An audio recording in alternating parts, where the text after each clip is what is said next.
What if I told you there was not one, not two, but three people who pretended to be the same person to take the Russian throne? Hello and welcome to part 1 of the False Dmitri series. Today, we're going to talk about False Dmitri I, this guy right here.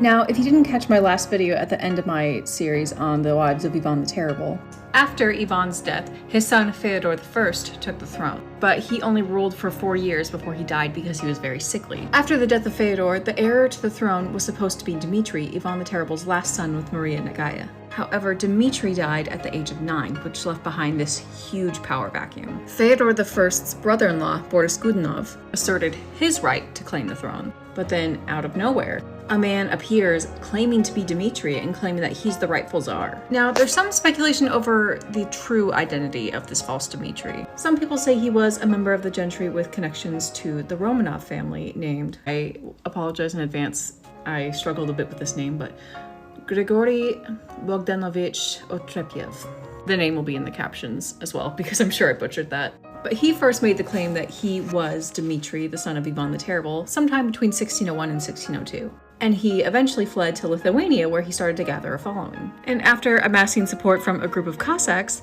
he made his way to Russia, although this attempt at an invasion was not very successful. But then Boris Godunov, the guy that was acting as Tsar, died, leaving an open spot on the throne. And false Dmitri I swept in and took it.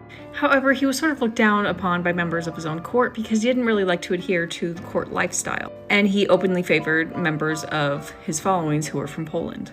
However, in 1606, some of the boyars of the court turned against him, and a boyar named Vasily Shoisky led a coup, wherein he ultimately murdered Dmitri in order to take place as Tsar. However, rumors spread after the coup that Dmitri had actually survived, paving the way for another pretender to assert a claim to the throne. Tune into part 2 to learn about false Dmitri II, also known as the Thief of Tushino.